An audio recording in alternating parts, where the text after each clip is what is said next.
Let me tell you something you already know deep down in your heart and soul. This life you live, this one fleeting, precious life, is yours and yours only. No one else can breathe your breath, no one else can think your thoughts, and no one else can feel your pain. No one else can shoulder your burdens or wipe away the invisible tears that fall when the world turns away. And so, the path you walk must be walked alone, not in despair, but in strength. The Stoics knew this truth well. They did not flinch from solitude, nor did they recoil at the idea of being alone. On the contrary, they welcomed it. They regarded solitude not as absence, but as presence, presence with oneself. In solitude, they found the most honest version of themselves. They found clarity, strength, and the kind of freedom that no crowd or company could ever offer. For in the quiet, there is no performance. In the quiet, there is only truth. There is something sacred about sitting in silence with yourself, something ancient and powerful. When the world grows loud and the noise claws at your attention, silence becomes your sanctuary. It is in this silence, free of distraction and pretense, where you can begin the noble work of self-discovery. You must walk your path alone, not as an act of isolation, but as a rite of passage, a sacred pilgrimage into your own soul. For only when you face yourself without the armor of company, without the filters of the crowd, can you learn who you truly are. And until you do, how can you possibly lead, help, or love anyone else with sincerity? This video is not just a philosophy, it is a call to action. It is not a set of ideas to ponder, but a fire to ignite something buried inside of you. A reminder that before you can serve others, before you can change the world or inspire another heart, you must first walk into the stillness of your own soul. You must peel back the layers you've inherited. You must tear down the facades you've worn for survival. You must sit eye to eye with the person you've been avoiding, yourself. You must ask yourself the uncomfortable questions. Who am I without the noise? Who am I when no one is watching? What do I truly want beyond the opinions and the pressures and the masks I've learned to wear? Can I sit alone and still feel whole? Because if solitude makes you squirm, then perhaps you are not yet living in alignment with your own truth. Your solitude is not your enemy, it is your teacher. It reveals the lessons that comfort tries to hide. It is the furnace in which self-reliance, resilience, and real wisdom are forged. From this place, from this sacred space of reflection, you do not emerge weaker. You rise with fire in your bones and direction in your heart. So let us begin. Let us walk this path together, alone. Not because we are forsaken, but because we are choosing the highest form of love, the kind that begins within, the kind that cannot be shaken, the kind that shines even in the dark. Chapter 1. The Loneliness of the Truth.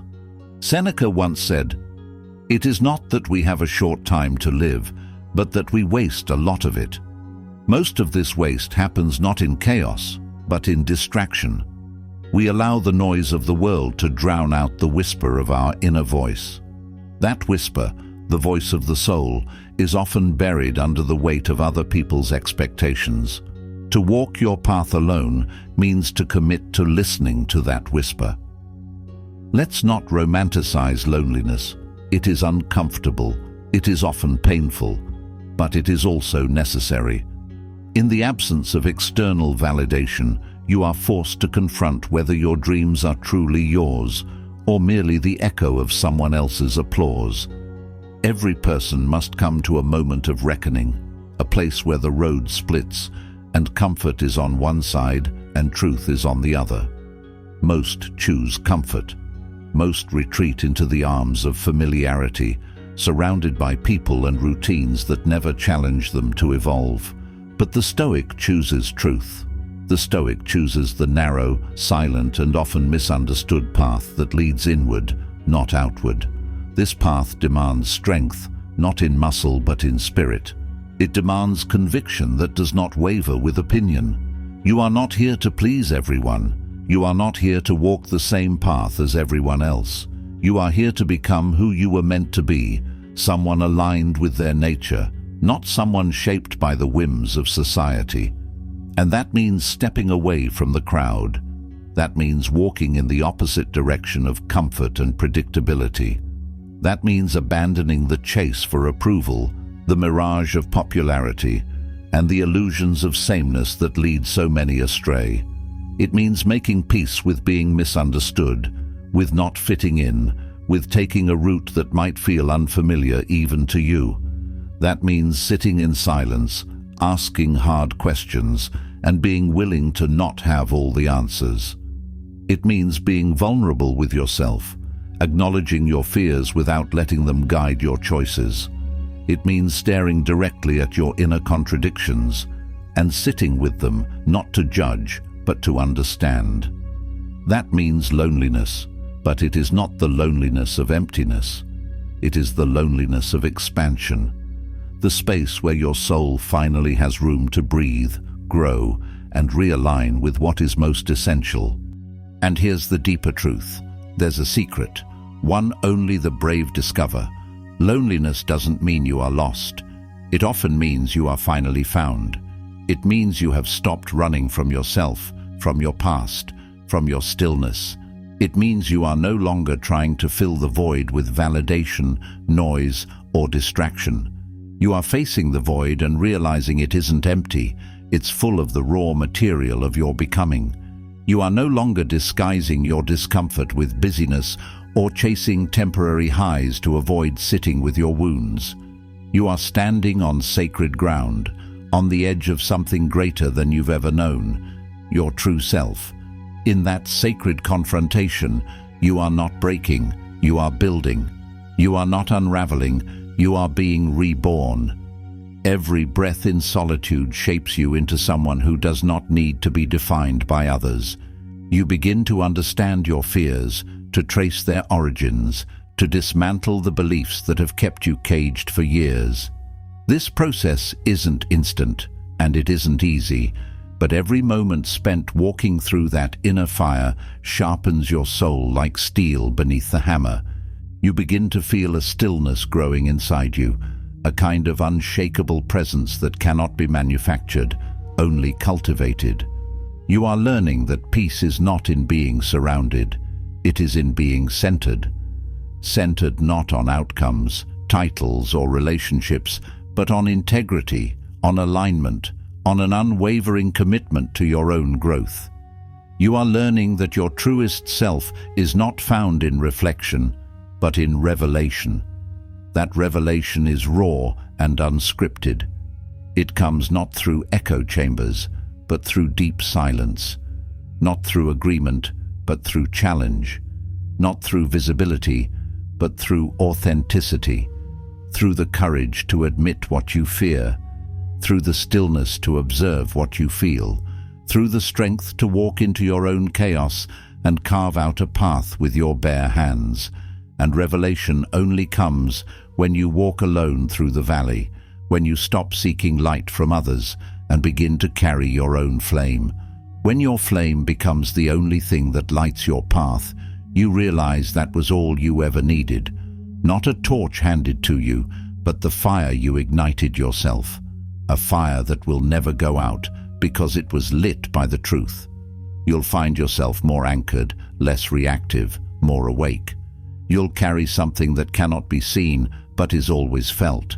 An inner authority, forged not in the spotlight, but in the solitude you chose. This is how you know you're not lost. You're exactly where you're meant to be, walking your path, alone, with light in your chest and freedom in your stride. Chapter 2. Epictetus and the Inner Citadel. Epictetus, born a slave and later freed, knew better than most the meaning of internal strength. He spoke of the inner citadel, a fortress within the soul where no external force could reach. You could be chained, beaten, exiled, or even mocked, but no one could touch the fortress within unless you gave them permission. To build that citadel, You must walk your path alone. When you rely on others to define your worth or determine your peace, you hand them the keys to your inner kingdom, and when they leave, as all eventually do, you are left defenseless. Their absence becomes your collapse. Their silence becomes your unraveling. In depending on them, you unknowingly abandon yourself. Your emotional landscape becomes a reflection of someone else's actions. Your confidence becomes conditional. Your happiness becomes negotiable. And in that fragile exchange, your sovereignty is lost. Walking alone teaches you how to build walls not to keep people out, but to keep your essence intact. You learn how to distinguish between who you are and who others want you to be. You discover that boundaries are not barriers, they are declarations of self-respect. They are not walls of separation, but walls of sacred space. Space where you rediscover your center, recalibrate your compass, and reawaken your power. As you walk this path, you begin to feel the firm ground beneath your feet returning to you. You no longer question every step based on how others might perceive it. You walk for yourself, not in arrogance, but in alignment. You start hearing your own voice again, the one that was drowned out by obligation, expectation, and noise. That voice grows stronger the longer you stay with yourself. It becomes not just a whisper, but a rhythm, a chant, a battle cry. You begin to rebuild trust with yourself, brick by brick, moment by moment, promise by promise. You learn that the most sacred vow is the one you make and keep to yourself. Begin by taking time each day to retreat into yourself. Turn off the noise, no phones, no distractions, just you, your breath, and the truth. Sit with the discomfort. Let the silence swell.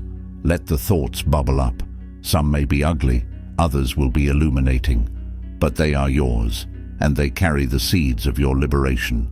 Stay with them, trace them, journal them, understand them.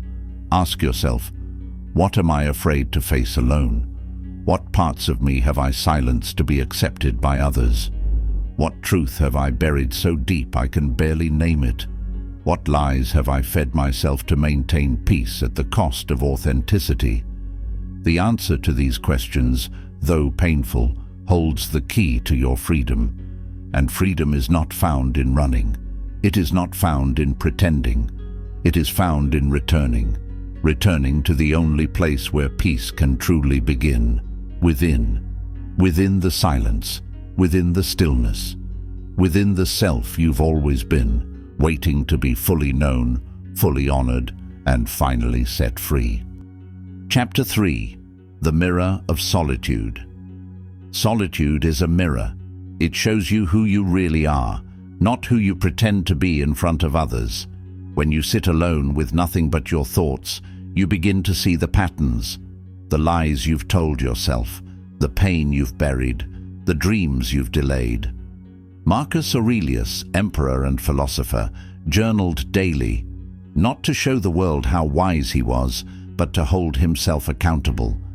His meditations were private reflections, never meant to be published. Yet they endure today as a testament to the power of solitude. He wrote, "You have power over your mind, not outside events. Realize this, and you will find strength." Ask yourself, can you sit in a room alone without needing to numb yourself with entertainment? Can you resist the compulsion to check your phone, scroll through a screen, or chase a distraction? Can you sit with your own silence and listen, not to outside noise, but to the stirring beneath your chest? Can you stare into the mirror of solitude and not look away, even when it shows you the parts of yourself you've tried to forget, the patterns you've ignored, the wounds you've wrapped in smiles? Can you bear the weight of your own thoughts without running from them? That mirror will not flatter you, it will reveal you. It will offer no filter, no applause, no escape. And in that reflection, in that raw confrontation, you begin the process of becoming who you are truly meant to be. In solitude, you are no longer playing a role. You are no longer editing yourself to fit a version of acceptance. You are simply there with your truth. And the truth, though sharp, is always sacred. The first step to greatness is honesty, and honesty is born in silence. Not the kind of silence that comes from avoidance or suppression, but the deep, fertile silence that holds space for your truth to surface. A silence that is not passive, but profoundly active. It is the soil where courage is cultivated, where the roots of self-respect take hold. In that silence, there are no applause breaks, no curated filters, no external cues telling you what to believe. There is only you, and the still, often uncomfortable truths that rise to meet you. It is in this stillness, where nothing is performed and nothing is filtered, that you meet your courage. It is where you confront the ghosts you've kept hidden in the shadows. These are not just fleeting fears, but the deep-rooted beliefs that have shaped you, beliefs about your worth, your identity, your place in the world. It is where you realize that growth is not always graceful. It is raw, jagged, and demanding. It is unglamorous. It is filled with doubt, confusion, and resistance. But it is also where something sacred stirs within you, a recognition that the pain you feel is not punishment, but preparation. But in that honest space, you begin to reclaim yourself. Because it takes bravery to face yourself without armor. It takes more courage to admit your own flaws than to point out the flaws of others. It takes the strength of 10,000 warriors to peel back your layers and examine your wounds. To ask, where did this come from? What am I still carrying that no longer serves me? It takes grit to listen to the unspoken fears that knock on your chest in the quiet moments. Fears that tell you you're not enough, that you're too broken, that you'll never change. And it takes humility to sit with your limitations without shame, to embrace them as part of your sacred architecture. Your scars are not signs of weakness. They are the evidence of survival. They are the chapters of your becoming. But once you do, the noise of the world loses its grip. The chatter that once dictated your direction begins to fade. The voices that used to shake your resolve now barely register, like distant echoes lost in the fog. What once seemed urgent becomes irrelevant. What once hurt begins to dissolve. The opinions that once rattled you become whispers lost in the wind. You stop trying to earn your worth in a world that never knew how to measure it in the first place. They hold no weight because your truth has become heavier, more grounded, more real.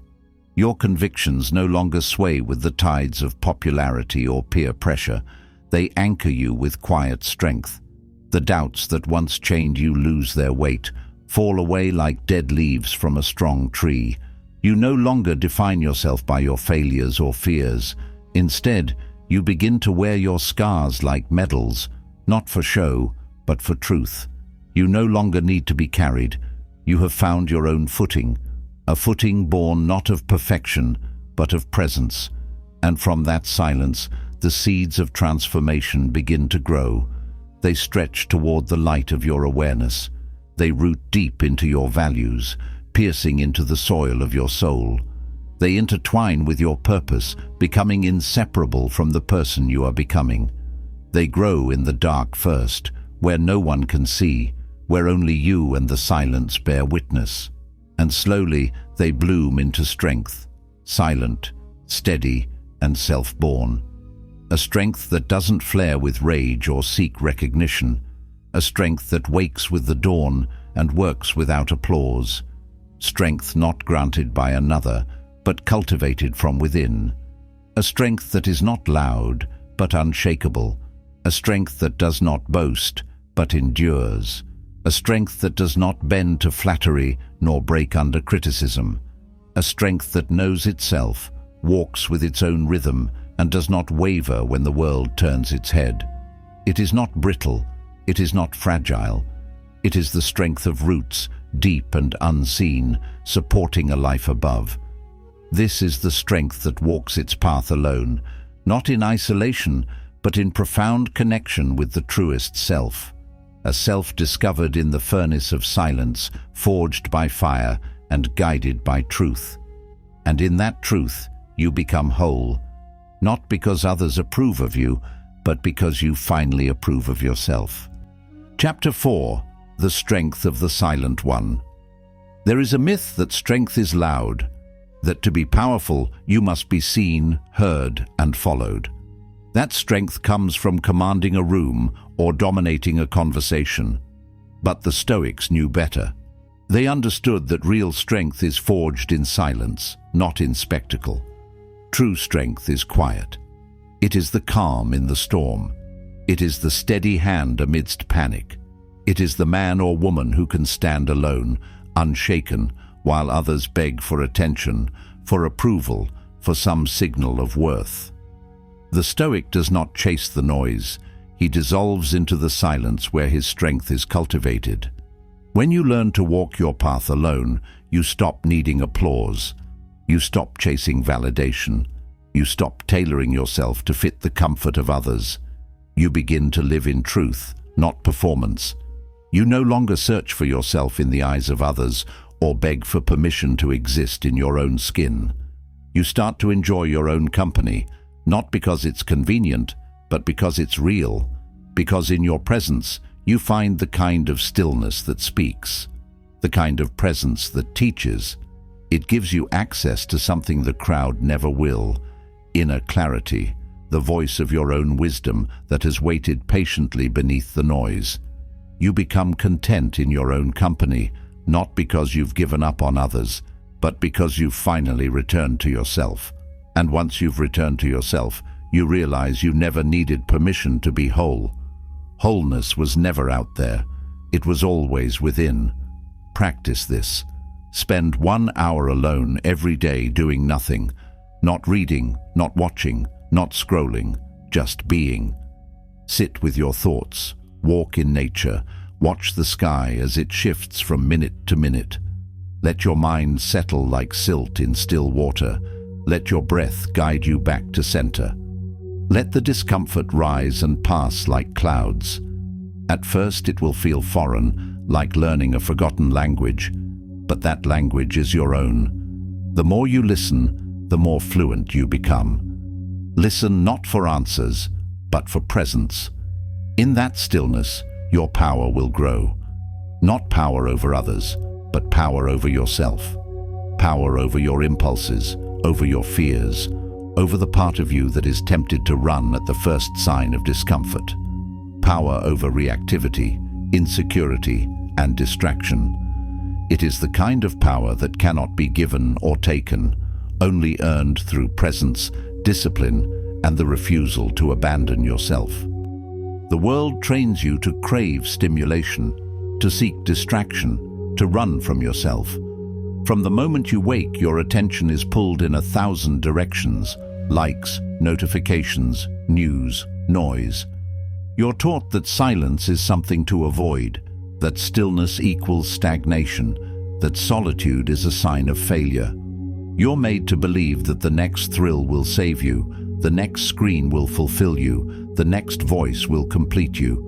But these are illusions, fleeting moments of escape that only distance you further from yourself.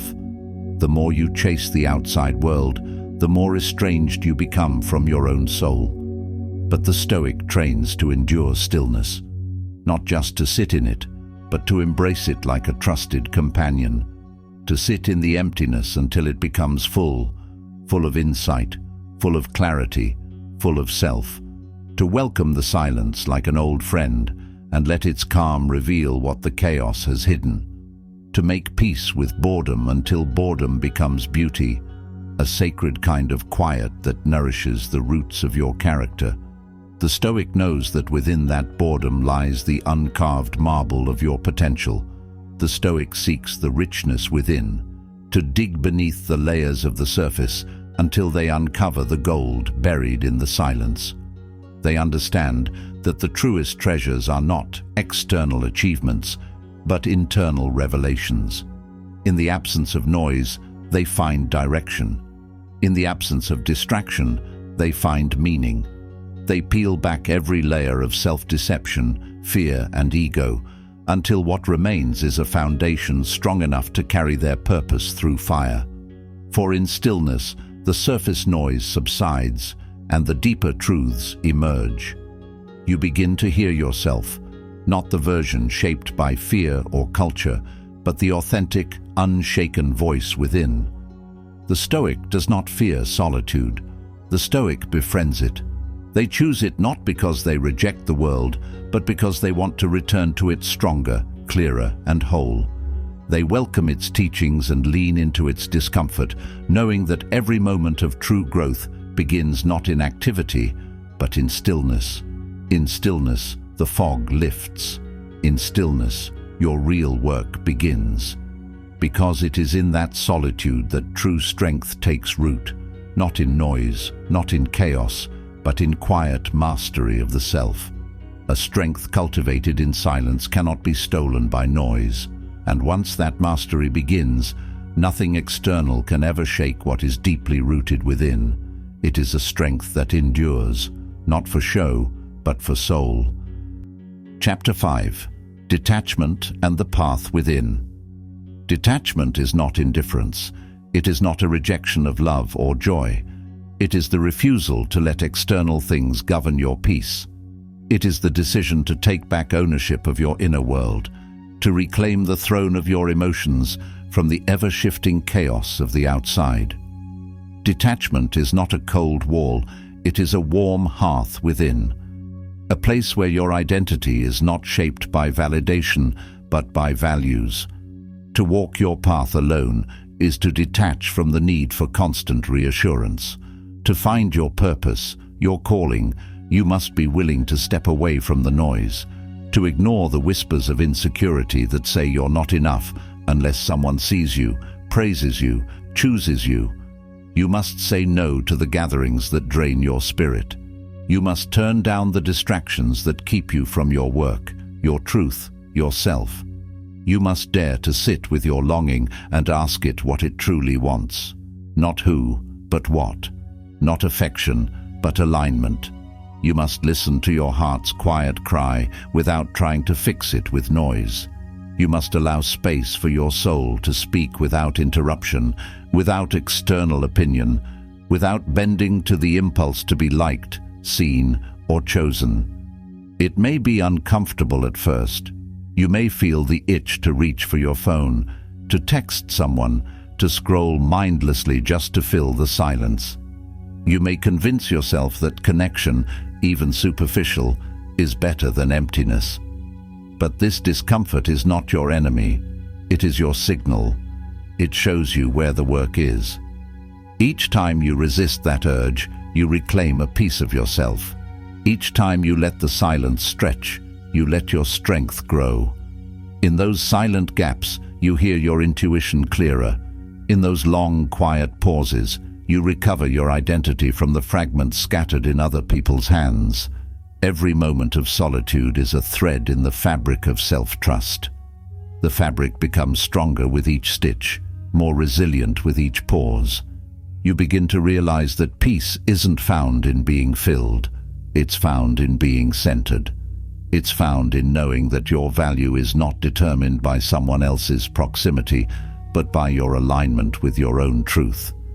Detach not from love, but from dependency. Detach not from joy, but from the illusion that joy must come from outside you. Detach not from people, but from the belief that their presence validates your worth. Detach from the false belief that you are not whole unless someone else completes you. You are already whole, entire, lacking nothing. You are not a half searching for another half. You are a universe learning how to orbit yourself.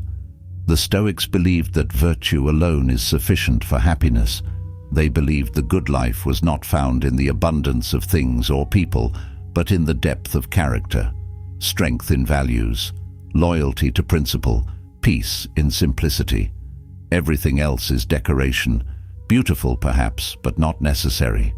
When you stop chasing what you think you need, you begin to realize what you already are. You stop performing, you stop pleasing, you start being. And that realization is the root of unshakable freedom. It is not freedom from the world, but freedom from the illusion that the world holds your peace in its hands. Chapter 6. The Trial of Isolation. Every great soul must pass through the fire of isolation. Jesus went into the desert. Buddha sat under the tree. Marcus Aurelius ruled from the lonely seat of power. There is no greatness without solitude. Do not fear isolation. Embrace it. It is the furnace where character is forged. It strips you down to the bone, not to break you, but to rebuild you. Isolation is not punishment, it is purification. It is where distractions fall silent, and all that is left is the quiet weight of who you are without anyone watching. In that sacred silence, you begin to separate what is essential from what is performative. In isolation, there are no masks, no performances, just you, no audience to impress, no expectations to meet, only raw, unfiltered truth.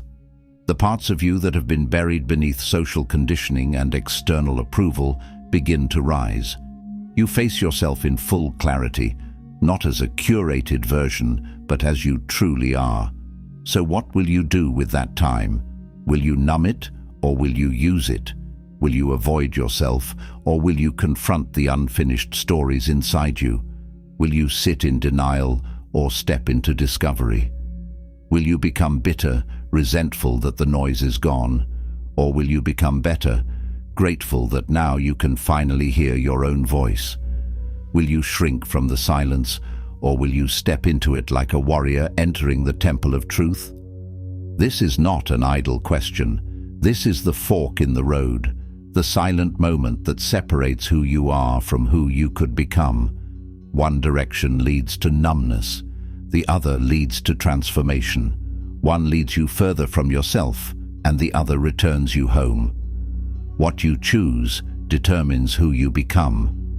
It is in this moment of solitude that your entire life can shift, not by dramatic action, but by the quiet decision to face what's within. The Stoic uses solitude to sharpen his mind, to deepen his soul, and to plan his next move with clarity.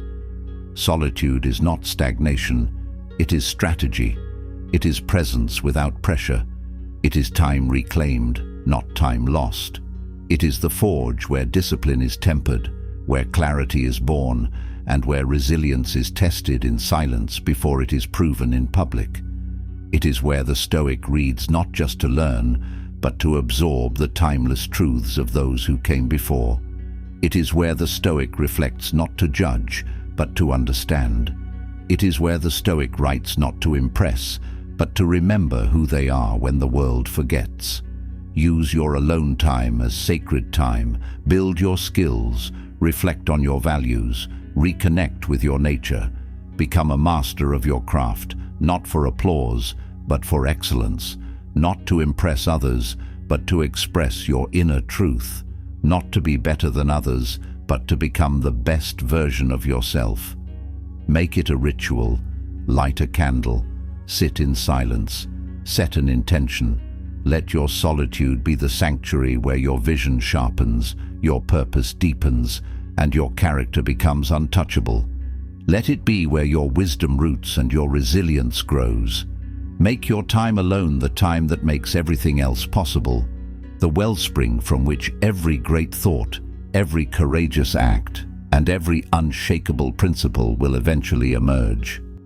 Chapter 7. Self-discovery is the seed of all growth. To know others is intelligence. To know yourself is wisdom. It is one thing to observe the patterns of others.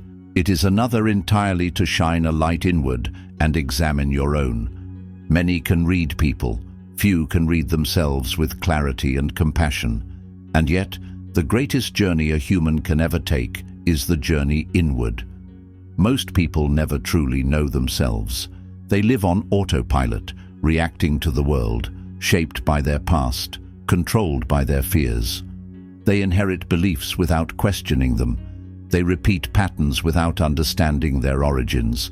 They numb their discomfort instead of exploring its message. They live in costumes, dressed for approval, armored against judgment, veiled even from themselves. But the Stoic rejects this life. The Stoic chooses the harder path, to unmask, to examine, to know. You must become a student of yourself. Study your habits, not just what you do, but why you do it. Examine your thoughts, not just their content, but their tone, their source, and their impact. Question your beliefs, not to discard them blindly, but to test them, to strengthen or replace them with truth. This is the lifelong curriculum of the wise. Journaling, meditation, deep thinking, these are not luxuries, they are necessities. They are the tools that allow you to carve into the bedrock of your identity and discover what was always there beneath the surface. These practices strip away the noise and reveal your essence, untouched by time, culture, or expectation. When you journal, you enter into dialogue with your soul. When you meditate, you listen with reverence. When you think deeply, you draw maps of your internal world, so you may walk it with awareness instead of wandering blindly. Ask, who am I when no one is watching? What do I believe in truly, not what I've been told, but what resonates with my deepest knowing? What would I die for, not out of impulse, but out of devotion? What am I living for when all the noise fades and only the essential remains? These questions are not indulgences, they are compasses. They guide you not to comfort, but to truth. You will not find these answers in a crowd. You will not find them on a screen or in someone else's words. You will not find them in the noise of opinion or the glitter of achievement. You will not find them in likes, in applause, or in the reflections of your curated image. You will not find them in fast advice or quick inspiration. These are truths that take time, truths that demand your stillness, your vulnerability, your attention. They live beneath the surface of all the roles you've played and all the identities you've performed to fit in. They are waiting to be uncovered, not given. You will find them in solitude, in silence, in the sacred pause between distractions, in the trembling calm that follows a deep exhale, in the silence that does not seek to be filled, but honored, in the quiet moments when you're not performing, not chasing, not editing yourself for the sake of anyone else. It is in this deep inner sanctuary that your most authentic voice begins to speak. And when it does, it doesn't shout.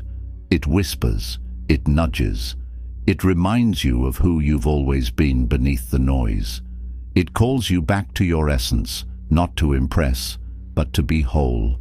In the unwavering honesty that only comes when you sit with yourself long enough to hear what your soul has been trying to say all along, you rediscover your path. Not someone else's road, not society's plan, your path. You will find those answers not in the many, but in the one, yourself. You will find them on your path, alone, where the only voice that matters finally has room to speak.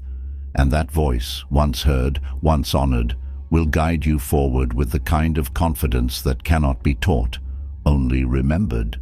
It is not new wisdom, but ancient truth returning, and that truth will set you free. Chapter 8.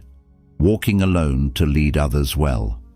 Ironically, walking your path alone is the very thing that qualifies you to lead, love, and serve others. It's not solitude that disqualifies you from community. It's what prepares you to enter it with depth, stability, and clarity. For only when you know yourself can you truly understand others. Only when you have endured your own silence can you be present for someone else's pain without needing to fix it, without making it about you. When you no longer need anyone, you are finally ready to be of use to everyone. You are not swayed by flattery. You are not manipulated by guilt. You are not controlled by the need to be liked. You are strong, not because you dominate, but because you are rooted. You don't seek to control others. You simply no longer let them control you. This kind of strength makes you a lighthouse rather than a ship tossed by the tide. You offer light, but you don't chase storms. The Stoics were advisors to emperors, generals, and kings, not because they sought power, but because they had mastered themselves. They were trusted not because of what they wore or what they owned, but because of how they lived and what they represented. Their presence carried weight because their wisdom had been tested in solitude, not borrowed from books alone. They knew the chaos of power, and so they could offer calm. They knew the temptation of fame, and so they could offer perspective. If you want to help the world, start by helping yourself. Build your inner citadel. Strengthen your boundaries. Sit with your weaknesses. Walk your path. Face your demons without flinching. Find your truth and let it reshape the way you speak, act, and serve. You cannot pour from an empty cup, but you also cannot pour from a cracked one. Seal the fractures with patience. Rebuild the foundation with courage. And then, when you are full, when your cup overflows, not from adrenaline or performance, but from a deep well of alignment, you can give without depletion. You can love without losing yourself. You can listen without needing to speak. You can lead without the need to be followed. You can serve not from scarcity, but from abundance. Walk your path alone, not because no one else matters, but because you must become someone who can truly matter to others. Because your solitude isn't an escape, it's an education. And from that education comes a strength, a wisdom, and a presence that the world deeply needs. Chapter 9. The Discipline of Inner Sovereignty. Walking alone is not only a test of courage, it is the cultivation of discipline. In a world that rewards speed, noise, and constant reaction, choosing the quiet, deliberate pace of self-mastery is an act of rebellion. The Stoics knew that freedom is not doing whatever you want. It is having the power to do what is right, even when no one is watching. That power comes from within. When you walk your path alone, you train yourself to become sovereign over your own impulses. You begin to observe the forces within you, the tug of temptation, the pull of comfort, the storm of emotion, and instead of submitting, you learn to steer. You learn how to delay gratification. You learn how to sit still when your mind screams for escape. You learn how to wait when others rush headlong into urgency. You learn how to endure the discomfort of uncertainty without falling apart, how to remain steady while everything around you wavers. Solitude becomes your gym, your monastery, your proving ground. It is not the absence of the world, but the presence of the self, fully engaged, fully awake, fully in command. And this kind of discipline doesn't just make you more focused, it makes you more free, because you are no longer at the mercy of your moods or circumstances. You are no longer tossed around by every opinion or seduced by every distraction. You begin to master the art of response, not reaction. You begin to slow time down, not literally, but internally, creating space between stimulus and choice. You begin to lead yourself, and that is the first qualification for leading anyone else. Because if you cannot govern your own mind, how can you influence another's? To walk alone is to walk with integrity. It means living in alignment with your values, not your convenience. It means choosing what is right over what is easy, especially when no one is watching. It means honoring your truth even when it's inconvenient, even when it hurts, even when it costs you something. It means building a life that is not only efficient, but meaningful, a life with soul, with depth, with intention, a life that can weather storms not because it's sheltered, but because it's rooted. And it is in this solitude, in this sacred independence, where that foundation is laid. This is where you learn what you believe, why you believe it, and whether you're willing to live it. Without the noise, without the crowd, without the applause, you discover what you actually stand for and what you're no longer willing to compromise for approval. So when the world says, "You're falling behind," let your silence answer. Let your breath slow. Let your roots reach deeper. let your stillness be louder than their urgency. When others say, "Why aren't you doing what we're doing?" let your peace respond. Let your quiet confidence echo where their confusion roars. Let your posture speak for you. You are not behind, you are beneath. Beneath the surface, where roots grow deep, where storms cannot shake you, where time is not wasted, but invested, where you are becoming the kind of person who doesn't need to catch up because you've been building what cannot be rushed. And when you rise, it will not be noise they hear, it will be thunder. Not the thunder of ambition, but the thunder of presence. Not a shout, but a shift. The quiet force of someone who has mastered themselves before they've tried to shape the world. Someone who knows that the loudest power is often the calmest, that the deepest influence begins in silence, that the strongest souls are forged far from the spotlight, in the sacred space of walking alone. Chapter 10. The Unshakable Center. What does it mean to be unshakable? It means you are no longer carried away by every storm, no longer bent by every breeze. It means you have found your center and made it sacred. To be unshakable is not to be rigid, but rooted. It is not about resisting emotion, but transcending the chaos it can bring. It's knowing that you are more than your circumstances, more than your reputation, more than the ever-changing moods of the world.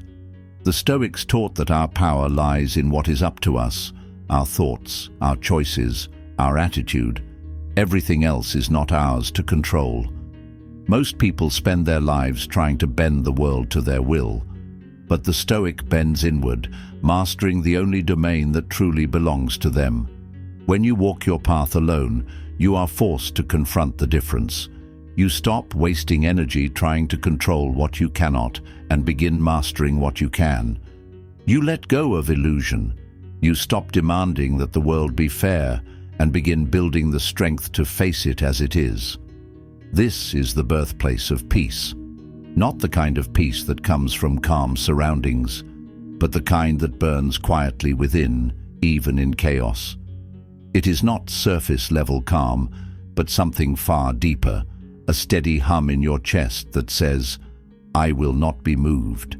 It's the peace of someone who has made the necessary sacrifices of ego, of vanity, of distraction, to become anchored in their truth. It's the calm of a soul that has sat in its own storms and found clarity. It's the strength of someone who has ceased seeking approval and instead has chosen alignment. When you walk alone, you learn to anchor your joy not in outcomes, but in principles, not in applause, but in purpose, not in others' opinions, but in your own alignment. And from that place, you become unshakable. You stop relying on the world to affirm you. You no longer need to be understood to feel at peace. You no longer need everything to go your way to feel whole. You carry your center with you, like a fire that no storm can put out, and it burns steadily no matter the weather around you. Your center becomes a compass, and no matter how loud the world gets, you keep your direction. You keep walking forward while others drift in circles. You are no longer a leaf in the wind, you are the root in the earth, the tree that bends with the storm but never breaks. You are no longer swayed by criticism or praise. You hear both, but you are ruled by neither. You no longer chase what is popular, you pursue what is true. You no longer ask, "What will they think?" but rather, "What is right?" You do not rise and fall with trends or moods. You walk in rhythm with something deeper, something timeless, something sacred. And that rhythm becomes your anthem, your pace, your strength. To find that center, you must make space for it. Carve it out in silence. Make it sacred. Let it grow wild before you tame it with self-awareness. It is not found in the frenzy, not in the crowds, not in the chaos of constant comparison. It begins in stillness, in the deliberate clearing away of distraction, noise, and need. Your center is not something that reveals itself immediately. It must be uncovered slowly, patiently, and with reverence. Like a buried relic beneath layers of time and experience, It waits for your touch, your awareness, your willingness to dig. Nourish it with truth, your truth, not borrowed beliefs or trendy affirmations. Feed it with what aligns, with what resonates in your bones. Let your intuition be your compass, and your self-reflection the lamp that lights the way. Return to it often, not once, not occasionally, but daily. Build rituals around it, quiet mornings, intentional pauses, reflective evenings. These rituals aren't about routine alone, they're about devotion. Devotion to yourself, to your clarity, to the home you're building inside. Protect it like your most precious possession, because it is. Guard it from the erosion of external validation. Safeguard it from the fog of mass distraction. Let it become your spiritual home, the place you visit when all else feels lost. Let it be the well you draw from when you're tired of pretending, the hearth you return to when the cold of the world tries to seep in. Let it be the anchor in every storm, the place that reminds you who you are when the world forgets. Protect it from the noise of the world, not with walls, but with awareness. Awareness that not everything deserves your attention, that not every voice has earned the right to enter. Know the difference between stillness and stagnation. Stillness restores, stagnation depletes. Know the difference between peace and avoidance. Peace empowers, avoidance hides. The more you return to your center, the more familiar it becomes, and the more unshakable you become. And once it is built, you will never again feel truly alone, because you will have found the one place in the world where you are always welcome, within. That inner sanctuary becomes your refuge, your compass, your origin, and your return.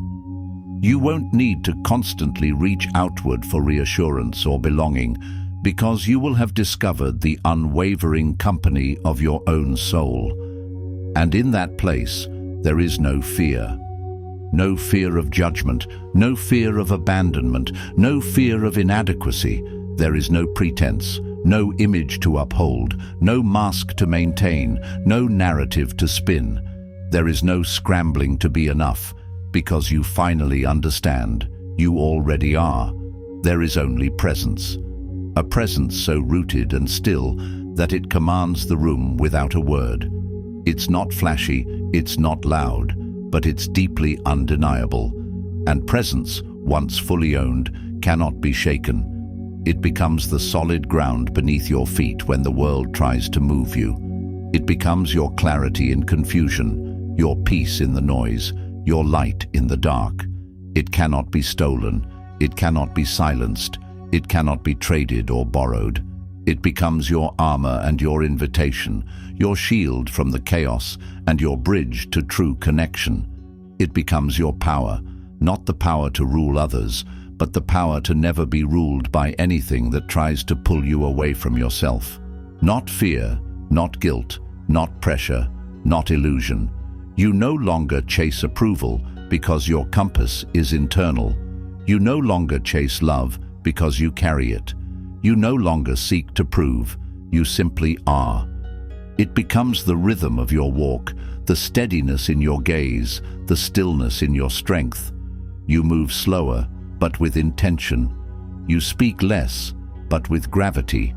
You act without reaction, love without attachment, live without permission. And from this place, you rise, not with noise, but with knowing. A knowing that can't be explained, only felt. A knowing that others recognize in your quiet courage, your unshaken peace, your grounded presence. A knowing that radiates beyond your words, that brings others home to themselves simply by witnessing you in yours. This is what it means to walk your path alone and to arrive not empty, but whole.